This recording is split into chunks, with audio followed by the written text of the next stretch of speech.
Your feet meet the warm heat of the soft sand sliding in between your toes as you grasp Caityln and Vi's hands.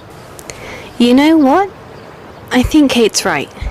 We needed this, you say, starting to relax after the chaotic week, and Vi nods in agreement. Well said, babe. Although Kate has almost never had a bad idea, she says in acknowledgement. Almost? Caitlin's voice questions, though her face holds a smirk and you tousle her hair. Whatever you say, Kate, you tease, and she just rolls her eyes, straightening her hair out again. Why bother? The seawater's gonna mess it up anyway. And Caityln shakes her head. I'm not going in. But that doesn't mean you and YN can't. She dismisses. Oh, come on. Why be so serious, Cupcake? It's a day off. You should be relaxing. And Kate laughs in response. Oh, I will be. On a towel reading a nice book. You roll your eyes. Come on, Vi. We'll leave Miss Library to her bookshelf. Let's take a dive. And she couldn't protest. The water was calling her name. Alright then, see ya, Kate, Vi says, as Caityln waves you both off, before setting up her towel. The moment your feet touch the cool water, you feel it against your skin. You feel the difference in temperature. But Vi was already halfway in. It's fine once you're in. Come on, babe. You shake your head playfully as you follow her lead. Liar, it's freezing! You mutter before the chill slowly leaves you. Oh, never mind, you say, and she chuckles. Told you so. As she splashes you. Back on land, Caityln can't help but take her eyes off her book as she watches you both tease each other. She wanted to join you, but decides to stay with your things, keeping them safe. And it wasn't long before you and Vi came back dripping wet, sitting down on your own towels. Having fun yet? She asks. Yep. Relaxed already. Vi sighs. We should do things like this more often. You follow, and Kate nods, agreement in her eyes. Agreed.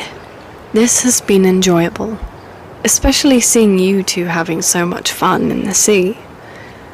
You come to stand. Oh yeah? Well, why not join in the fun? You say cheekily. Before she could protest, you hugged her from behind, and Vi followed behind you. Caityln, once dry, now soaked like you and Vi. Thank you, she says sarcastically, but she had a glint of appreciation in her eyes.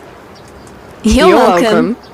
You both chime in unison, as you settle back down beside her, taking in the peace and calm of the coastline, as well as the children of Piltover and Zaune laughing as they play in the sea and the sand.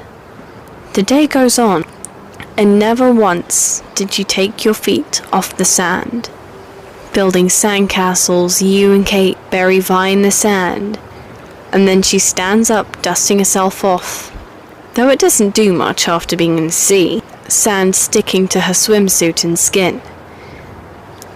And when the sun starts to set, you take a slow, peaceful walk back to your house, taking turns hopping in the shower and washing off the sand, and hopping into your pajamas, taking a seat on the balcony with mugs of hot chocolate in hand.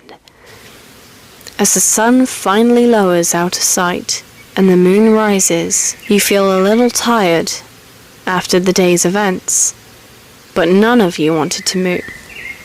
Instead, you grab each other's hands, holding them tightly, in a long chain, falling asleep on the lounges and dreaming of the day that you all just had. Kate reading on the sand as you and Vi splash about, making her wet after coming back to land. You and Caityln burying Vi in the sand and then taking the peaceful stroll back to the house. The week behind you may have been chaotic. However, today, that all seemed to melt away. It seemed all you really needed to do was bask in each other's company, spend some quality time. And so that's exactly what you did. And now, as the day fades away, and you all fall asleep on the balcony lounges, you can't help but feel grateful for all you have.